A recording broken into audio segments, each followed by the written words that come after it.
that this one is for protecting the RJ45 from the environmental condition. That means the moisture, specifically the moisture. Is because this RJ45, once it's installed, if it gets in contact with the moisture, it erupts, and that can cause disconnection. So you put this upper installation, and also it makes the installation look neat. Yeah. Continue. So the same device has the default configuration.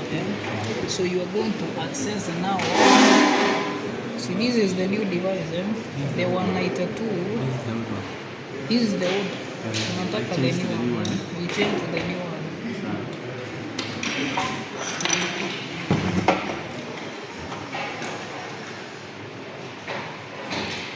So now we are going to configure our transmitter. So first of all, you log into the system using the default configuration. The default IP, it's a .120. It's a .120. So it takes some time to boot. So we have to wait a little bit.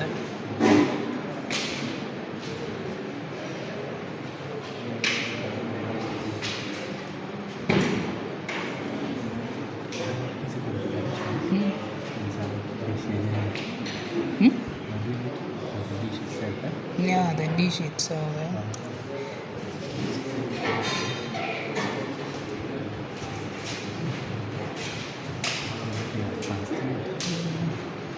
It is taking so long to load because the new device. I think he has just connected, so it takes some time to boot.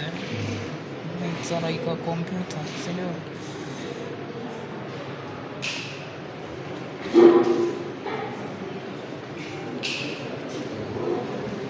So that's the booting process.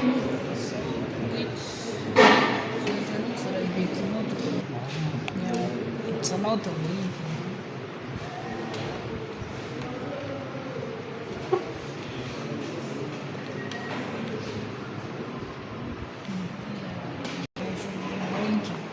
So it's not blinking.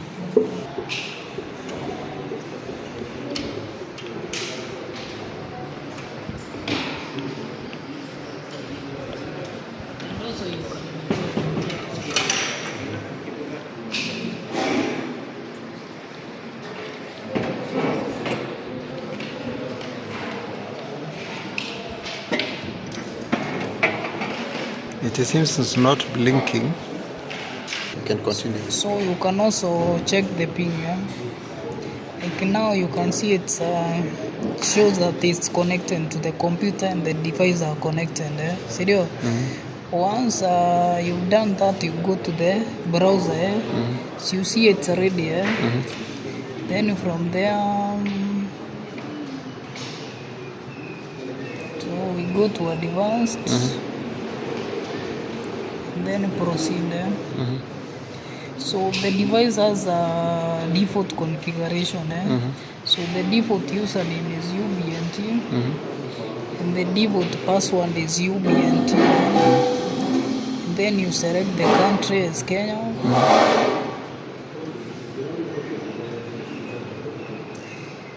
This is because there are some frequency which are licensed different in different countries. So from there you go to log in. You agree to the terms and then you log in. So this one we are going to set up like a station. A station is just a slave. It communicates with the API.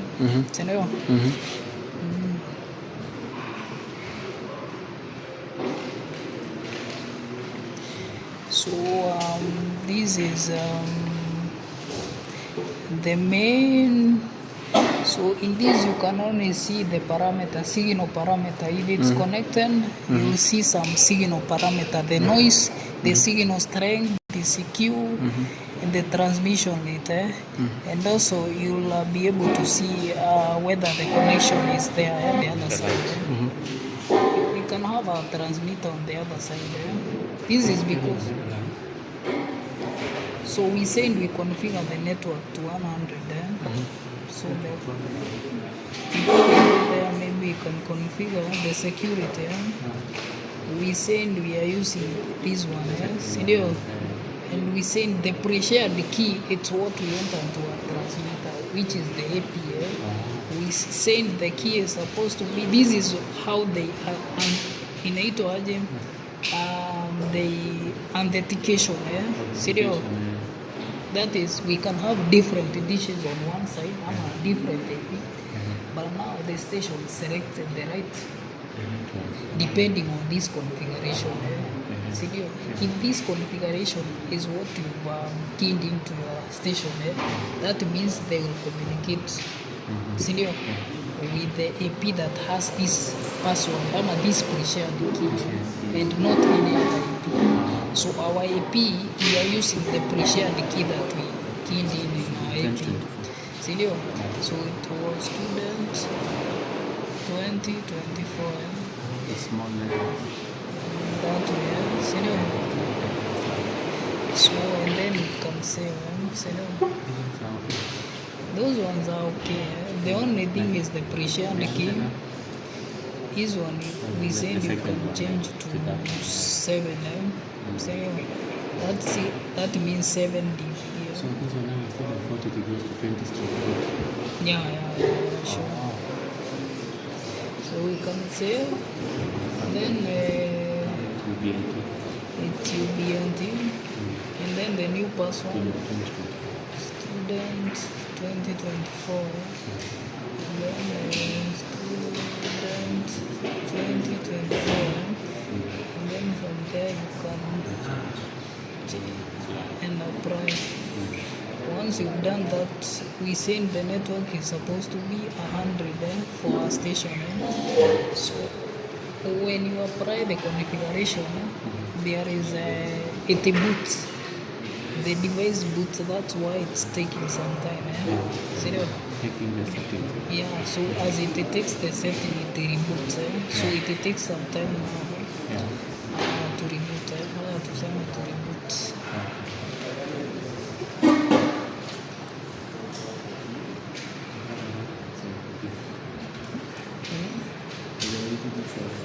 I'm not the original. I'm not the one who said these people. So it's supposed to be on that side. So we set now the password. Not the password, the IP. Supposed to be 100. So once we set the IP, no need of these ones. So we just change and then apply. We are not using IP version 6 that it's enabled.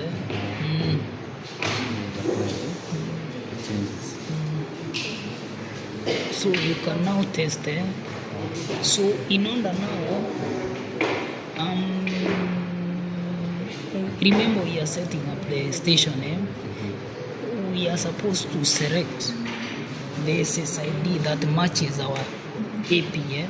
So we set our AP SSD as AP.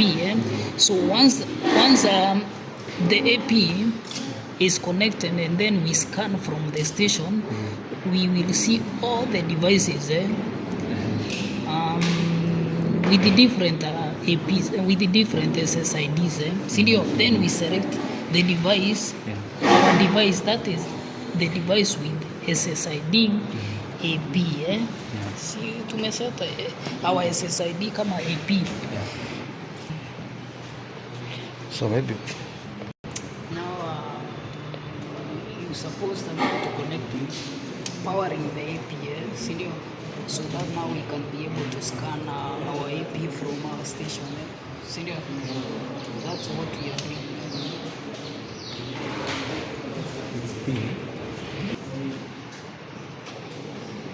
The setup here for the station is supposed to remain as it is. This is because we need to access the station so that we can access the SSID of the AP. what we want is to scan the SSID. Once we scan, then from there now the device they are connected. They are connected. Yeah. It doesn't have to be connected. We have this one today.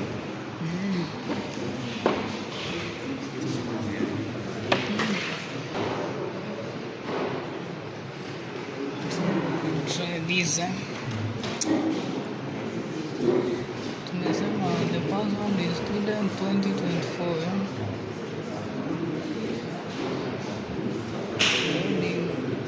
It's not connected.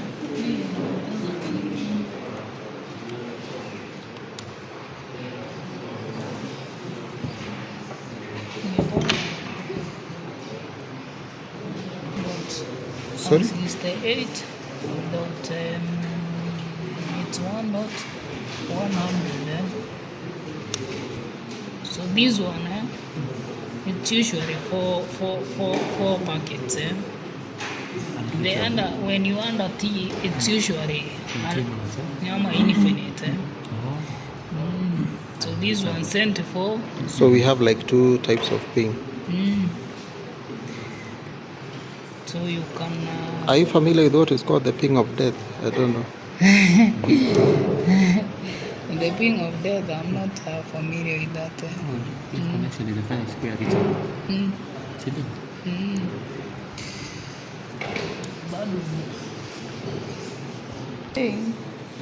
The SSID of AP, tumeita AP, the name SSID name is AP.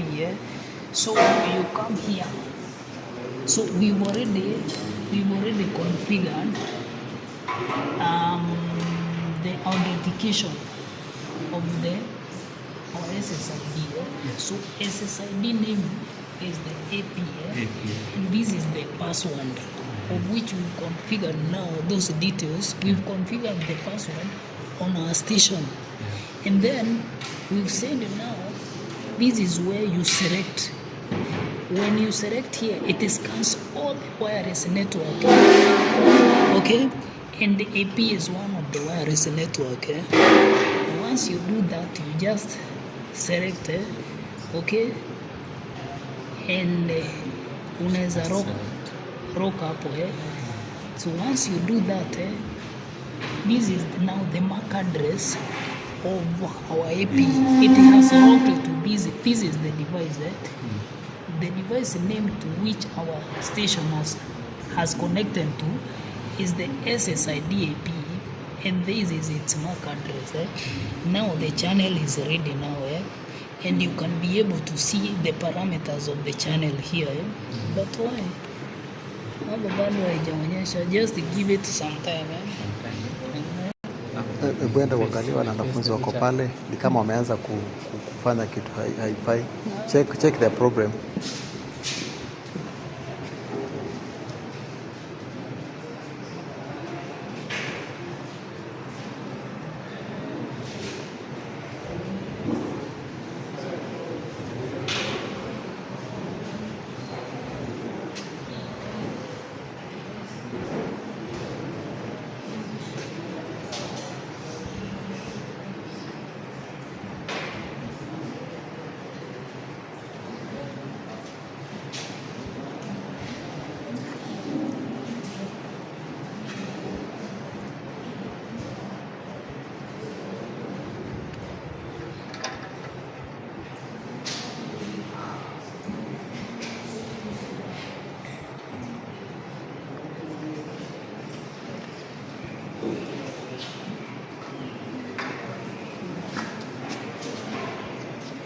Inaonyesha kitu kweli?